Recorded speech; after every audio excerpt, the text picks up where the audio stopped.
100 पुत्रों में ऋषभ देव जी के सबसे बड़े पुत्र का नाम है भरत। इन्हीं भरत आलादा रामेर छोटो भाई ना इना नामे থেকে এই দেশের নাম পড়লো ভারত।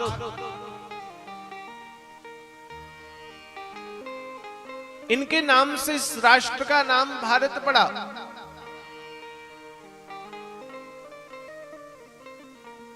ऋषभ देव जी परमहंस हो गए।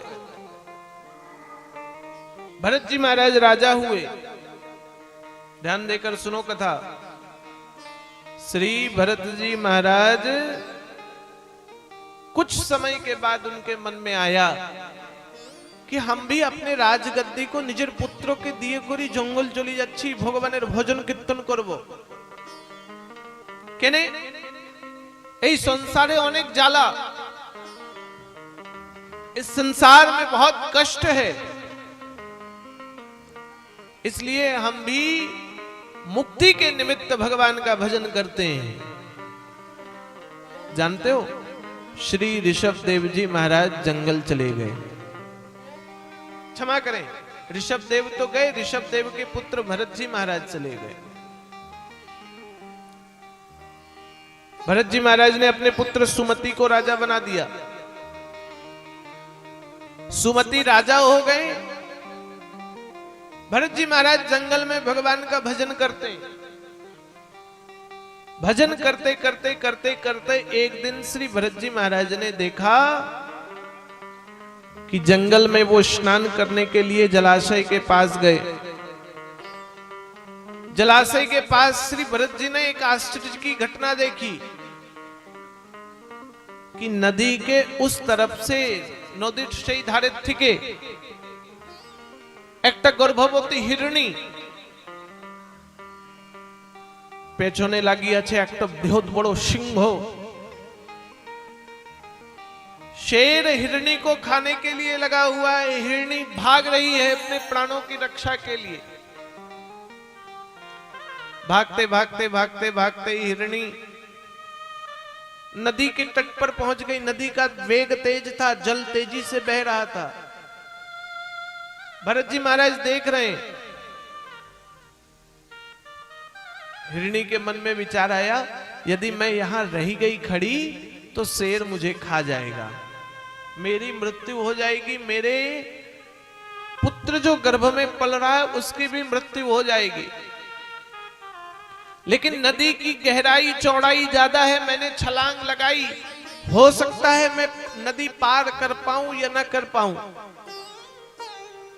मरना तो निश्चित है। जानते हो हिरणी ने जोर से छलांग लगा दी। परिणाम ये हुआ कि हिरणी तो नदी पार हो गई, लेकिन छलांग लगाने के कारण पेट पर दबाव पड़ा, प्रसव हुआ और हिरणी का गर्भ जल में ही गिर गया। तीव्र बहाव के कारण वो बालक हिरणी का जल में बहने लग गया। भरत जी महाराज देख रहे हैं। प्रसव के कष्ट को हिरणी सहन नहीं कर पाई। नदी के पार तो चली गई, लेकिन उस हिरणी का अंत हो गया, हिरणी भी मर गई। भरत जी महाराज को दया आ गई। जल में बहते हुए भरत जी महाराज ने हिरण को जल से बाहर निकाला। मन में विचार आ गया भरत जी के कि बेचारा ये हिरण जन्म लेने से पूर्व भी इसके पीछे काल लगा हुआ था, आज जन्म लेने के बाद भी इसके पीछे काल लगा हुआ है, इसलिए इसकी रक्षा करनी चाहिए। श्री भरत जी महाराज ने रक्षा की हिरणी की। सब प्रकार से हिरणी को आश्रम लेकर भरत जी महाराज चले गए। आश्रम में श्री भरत जी महाराज हिरणी का लालन पालन करने लगे। भरत जी महाराज आश्रम में अपनी पूजा, भगवान की पूजा कम, और पूजा करते करते हिरण का ध्यान ज्यादा रखने लग गए। मोह हो गया हिरण से। भगवान ये मायामयी संसार में हमको फंसा देते हैं और संसार की वस्तु से मोह होने के कारण हम भगवान से दूर हो जाते हैं। मोह हो गया।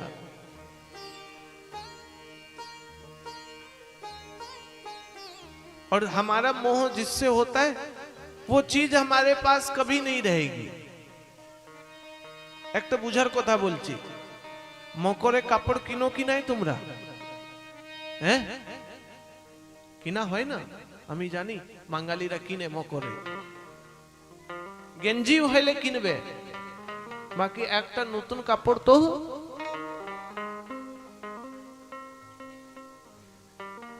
कोई नया कपड़ा आपने खरीदा,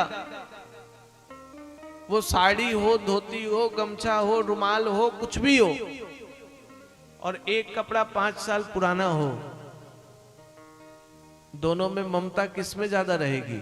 जे नतून आछे सेटा ना जे पुन्ना आछे सेटा? बेशी भालो कोन कापड़ लागबे बोलो? नतून। जो नया है वो ज्यादा अच्छा लगेगा। नतून कापड़ छेड़बे और नया लाने के बाद पुराने कपड़े को क्या करते हैं? फाड़ फूड़ के पोछा बना देते हैं, मुछड़ काज। संसार में हमारा जिससे मोह होता है ना, वो कुछ दिन तक ही रहता है। भरत जी महाराज को हिरण पर मन लग गया। अब पूजा करते हैं, आरती कर रहे हैं भगवान का, हिरण चला गया। तो हिरण चला गया तो भरत जी महाराज आरती की थाल छोड़ करके हिरण को खोजने लग गए। যেমন অনেক লোক ভক্ত এমন হয় মন্দির যাবে আর যদি সেই দিন নতুন চাপ্পল পরি করি চলে গেছে না, तो ठाकुर के कम प्रणाम करबे, बाहरे बार बार देखते थकबे, चुरी तो है ना। कथा पंडाल में भी बहुत लोग चप्पल तो नीचे दाब के बैठे रहते हैं, क्यों ली पालाबे तो हमें देखी जी ठाकुर के गोड़ करछे त्वमेव माता, और एक बार बाहरे च पिता त्वमेव, फिर भगवान को त्वमेव बंधु, बाहरे देखछे च पिता च सखा त्वमेव, फिर भगवान को त्वमेव विद्या। और मन आसलो चप्पल चुरी হয় নাই না, तो बाहरे देखछे च द्रविणम त्वमेव, और भगवान के बोलछे त्वमेव सर्वम, और जूता के मम देव देव। आधा मन भगवान में, आधा मन चप्पल में। भरत जी महाराज पूजा कर रहे हैं, माला कर रहे हैं, हिरण में ध्यान है कि खाबे ही आज के।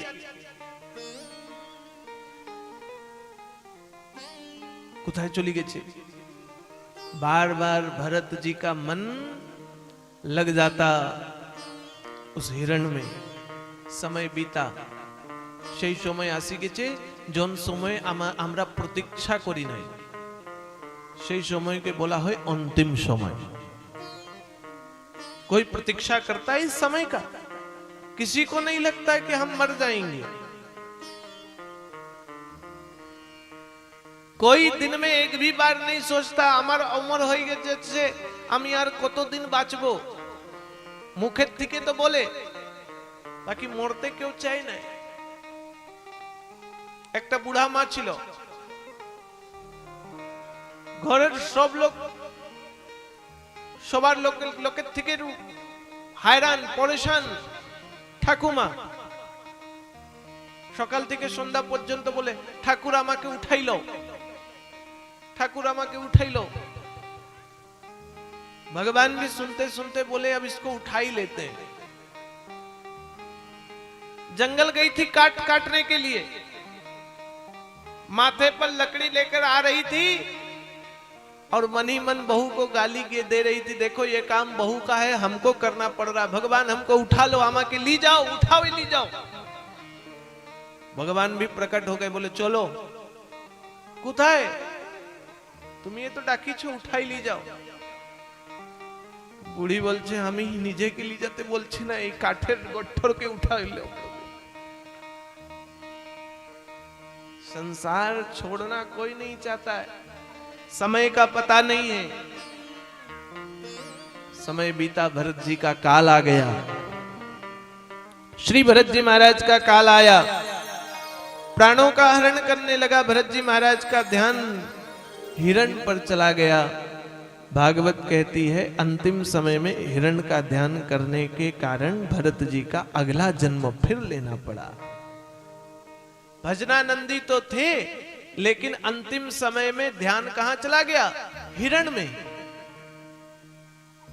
इसीलिए भगवान से एक ही प्रार्थना होना चाहिए, प्रभु हम कितने भी बड़े पापी हों, लेकिन अंतिम समय में आपका ध्यान जरूर हो जाए, आपका स्मरण अवश्य आ जाए। क्योंकि अंतिम समय में भगवान का ध्यान नहीं आता है, अंतिम समय में भगवान का भजन नहीं होता है। इसलिए प्रभु मुझे आशीर्वाद दें, अंतिम समय में आपका ध्यान आए। भरत जी महाराज का अंतिम समय में हिरण का ध्यान हुआ, हिरण योनि में चले गए। अपने तप बल के कारण श्री भरत जी महाराज ने हिरण की योनि को त्यागा, फिर से ब्राह्मण कुल में जन्म हुआ, नाम हुआ जड़ भरत। वो हिरण राजा बन गया, रहुगुण हिरण राजा बन गया। क्योंकि राजा थे भरत जी महाराज, राजशाही में रहा।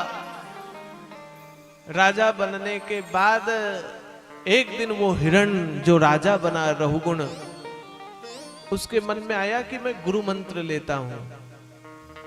पालकी पर बैठकर गुरु खोजने के लिए निकला। पालकी वाले थक गए। ये जो भरत जी महाराज हिरण बने और हिरण के बाद जड़ भरत बने, ये जंगल जंगल भटकते रहते, घर को छोड़ दिया भरत जी ने, नाम पड़ गया जड़ भरत। सेवकों ने इन्हीं के माथे पालकी रख दी। पालकी के लिकोरी चोला जन 4 जन दरकार, 3 जन अपनी गति पर चलते, जड़ भरत जी महाराज धीरे धीरे चलते। जड़ भरत जी सोचते मेरे पैर के नीचे कोई जीव नहीं आना चाहिए, क्योंकि अब पाप होगा तो हमको फिर जन्म लेना होगा। भरत जी महाराज पूरे सावधानी से चलते, पालकी हिलने डुलने लग गई। राजा को क्रोध आया, अभी तुम्हारा वध कर दूंगा सेवक। जड़ भरत जी महाराज ने कहा आप मेरा वध नहीं कर सकते। क्यों? क्योंकि मारना और जन्म देना केवल भगवान के हाथ पर है। जब भगवान चाहेंगे तब मेरी मृत्यु हो जाएगी, और जब भगवान नहीं चाहेंगे तो मेरी मृत्यु का प्रयत्न करने के बाद भी मेरी मृत्यु नहीं होने वाली है। रहुगुण राजा ने पालकी उतारी, चरणों पर गिर गए भरत जी महाराज के। भरत जी महाराज ने समस्त पूर्व जन्म की कथा बताई। इसलिए जानते हो अंतिम समय में भगवान का भजन होना जरूरी है।